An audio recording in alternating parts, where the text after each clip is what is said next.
Hello ఎవరన్. So ఇప్పుడు మనకి SSC GD constable, దాంతోపాటు ఆర్పిఎఫ్ కానిస్టేబుల్ ఈ ఇయర్లో నోటిఫికేషన్స్ ఉన్నాయి కదా. అంటే అయితే ఆర్పిఎఫ్ అయితే మనకి ఏప్రిల్లో నోటిఫికేషన్, ఏప్రిల్ 15 నుంచి. ఎస్ఎస్సి జీడీ కానిస్టేబుల్ అయితే మనకి ఆగస్టు 27కి నోటిఫికేషన్ ఉంది కదా. సో దీని గురించి ఒక చిన్న స్టోరీ చెప్తాను. ఇది ప్రొఫెసర్ కె నాగేశ్వరరావు గురించి నేను నేర్చుకున్నాను, అంటే నేను విన్నాను. సో అదేంటంటే 3 చేపల కథ. దీని నుండి 100% మీకు ఒక ఇన్ఫర్మేషన్ వస్తుంది చూడండి. అయితే ఒక చెరువులో 3 చేపలు ఉంటాయి, చాలా ఫ్రెండ్స్. అయితే ఒక మొదటి చేప ఏమంటుందంటే, అరే మామ, ఎండాకాలం వస్తుంది కదా, మనము ఈ పక్కనే ఉన్న సముద్రంలోకి మెల్లమెల్లగా జారుకుంటూ వెళ్ళిపోదాము, లేదంటే జాలర్ల వలలోకి పడిపోతాం కదా, నీళ్ళని ఎండిపోతాయి అని అంటే, సో ఈ మిగతా 2 చేపలు నవ్వుకుంటాయి.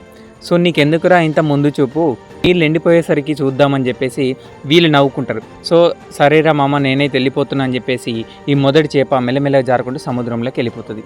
ఇక ఆ మొదటి చేప చెప్పినట్టుగానే ఒక నెల 2 నెలలకి ఏమైందంటే, సో ఈ వాటర్ మొత్తం ఎండిపోవడంతో జాలర్ వచ్చి ఈ 2 చేపలను పట్టుకొని వెళ్ళిండు. సో పట్టుకొని ఒడ్డుకి వెళ్ళిన తర్వాత అందులో రెండో చేప ఏం చేసిందంటే, చచ్చిపోయినట్టు యాక్ట్ చేసి ఏం చేసిందంటే అక్కడ పడిపోయి ఉన్నది. సో మూడో చేప ఏంటంటే కొట్టుకుంటూ ఉంది. సో ఈ జాలర్ ఏం చేసిందంటే ఈ మూడో చేపను పట్టుకొని వేయండు. సో ఈ రెండో చేప ఏం చేసింది, మెల్లమెల్లగా అప్పుడు సముద్రంలోకి చేరుకుంది. అంటే ఇక్కడేంది, మొదటి చేప ఉత్తముడు, మొదటి చేప ప్రథమ చేప అంటే ప్రథముడు, రెండోది మధ్యముడు, మూడోది అధముడు అంటాం. అంటే ఈ 3 స్టోరీలను బట్టి మనకేంటంటే, కొంతమంది నోటిఫికేషన్ వచ్చిన తర్వాతనే చదువుతామనే వాళ్ళు కొంతమంది ఉంటారు, నోటిఫికేషన్ వచ్చిన తర్వాత స్టార్ట్ చేస్తామని కొంతమంది ఉంటారు, నోటిఫికేషన్ తోటి సంబంధం లేకుండా ముందు నుంచే చదివే వాళ్ళు కొంతమంది ఉంటారు. సో నోటిఫికేషన్ వస్తుంది అని మనకు ఆల్రెడీ తెలుసు. సో నేను ప్రతి వీడియోలో ప్రిపేర్ కాండి, మంచి జాబ్ వస్తుంది, ఇప్పటి నుంచి ప్రిపేర్ అయినా కానీ మంచి స్కోర్ తోటి మంచి జాబ్ వస్తుంది, ఆర్పిఎఫ్ కానిస్టేబుల్ కూడా ఉంది, ఎస్ఐ కూడా ఉంది అని చెప్పేసి నేను చెప్తున్నాను. సో ఎవరైతే ఇప్పటి నుంచి ముందుకు ప్రిపేర్ అవుతుంటూ వెళ్తారో సో వాళ్ళు ప్రథముడు అంటాము. సో ఆ తర్వాత కొంతమంది ఏం చేస్తారంటే, ఈ సెకండ్ కేటగిరీ వాళ్ళు నోటిఫికేషన్ వచ్చేదాకా చూద్దామని చెప్పేసి, నోటిఫికేషన్ వచ్చిన తర్వాత ఏం చేస్తారంటే అప్లికేషన్ అయిపోయిన తర్వాత అప్పుడు స్టార్ట్ చేస్తారు. సో వాళ్ళు కింద మీద ఎక్స్ట్రా అవర్స్ టైం స్పెండ్ చేసి మరీ ప్రిపేర్ అయ్యి ముందుకు వెళ్ళిపోతారు. ఎవరు వాళ్ళు, మధ్యముడు అంటాం. ఇక ఈ మూడవ అధముడు మాత్రము ఎవరికి దొరకడు, ఎవరికి చిక్కడు, ఎవరి మాట వినడు. ఆ తర్వాత లాస్ట్కి వచ్చి, నాకు తక్కువ స్కోర్ వచ్చినాయి కానీ నాకు జాబ్ రావాలి, నా ఇంట్లో సిచ్యువేషన్ బాగాలేదు, సో నాకు ఎట్లాగైనా నాకు జాబ్ రావాలి 100%, ఏం చేయాలి అని అంటాడు.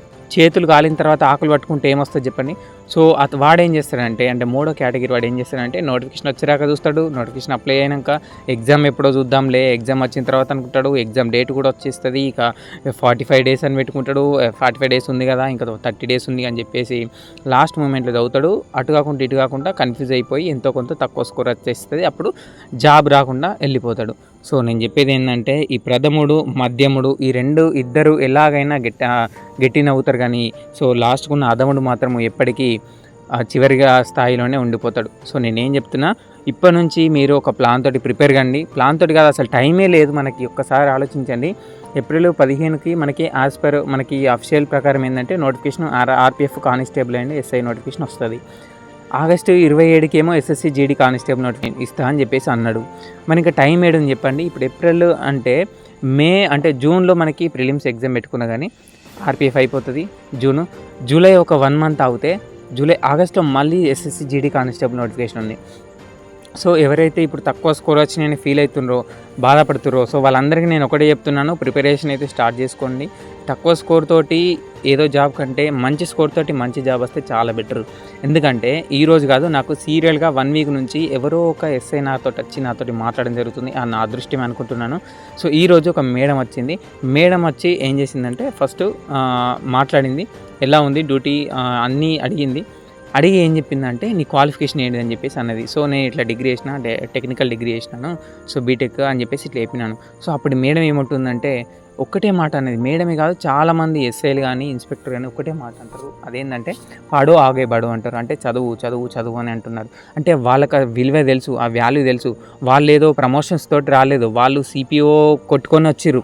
సో లేదా ఫర్దర్ ఇంకా ప్రిపేర్ అయ్యి ఎల్డీసీ నుంచి ఇట్లా వచ్చిన వాళ్ళు ఉన్నారు.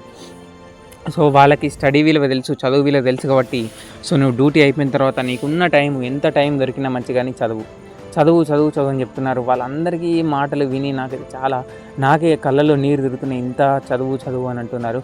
అంటే చదువు ఒక్కటే మనల్ని ముందుకి తీసుకెళ్తుంది అని చెప్పేసి నాకు అర్థమైపోయింది.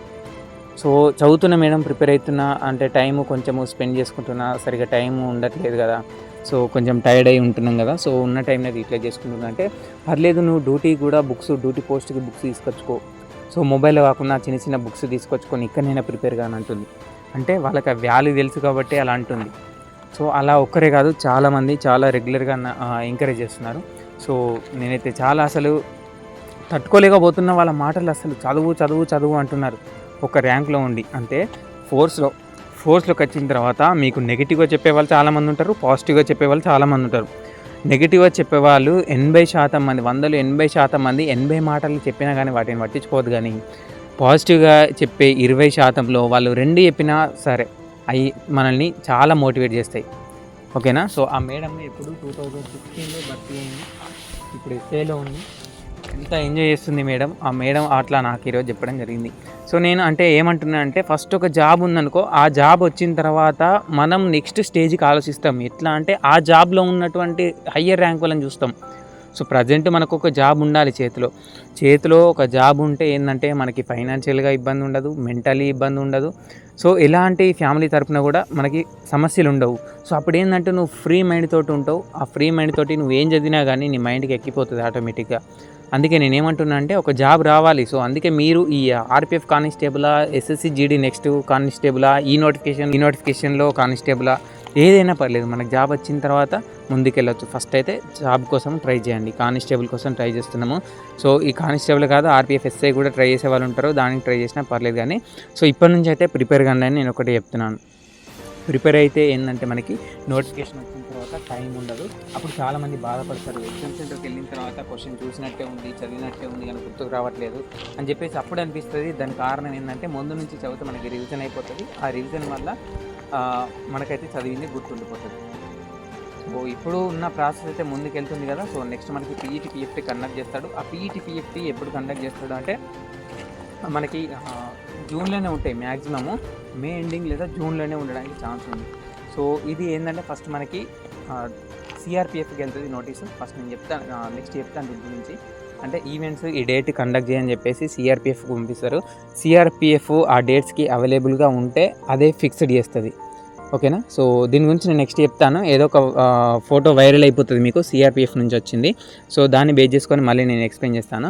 సో పీఈటీ పిఎఫ్టీ గురించి అట్లా ఉండండి. షార్ట్ లిస్ట్ కూడా మనకి మ్యాక్సిమము ఈ ఏప్రిల్ 21 లోపు అయితే ఇవ్వచ్చు అనుకుంటున్నాను.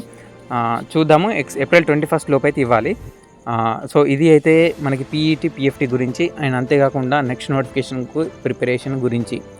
ఇంకా మీరు చాలామంది నోటిఫికేషన్ వచ్చినాకనే చూద్దాము అనుకుంటారు. సో అదంతా పక్కన పెట్టి ప్రిపేర్ కానీ అని చెప్తున్నాను నేను. సో డైలీ 1 hour 2 hours చదివినా మంచిదే, కానీ బుక్కి టచ్లో ఉంటే మనకైతే లాస్ట్కి ఈజీ అయిపోతుంది.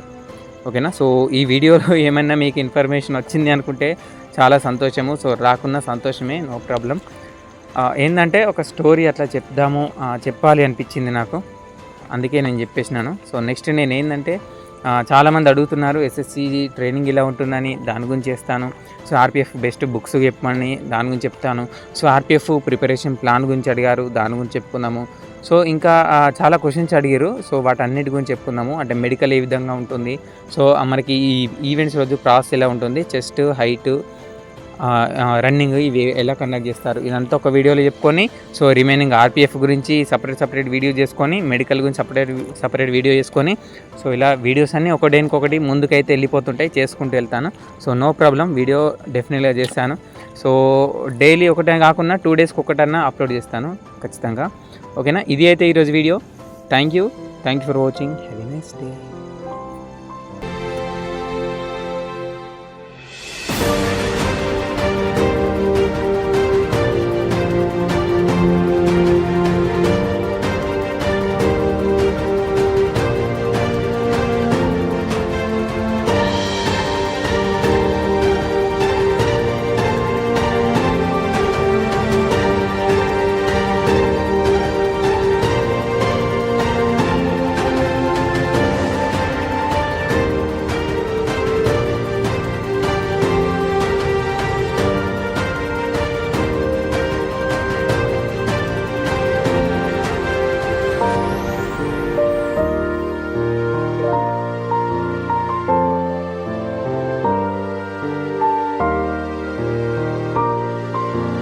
Thank you.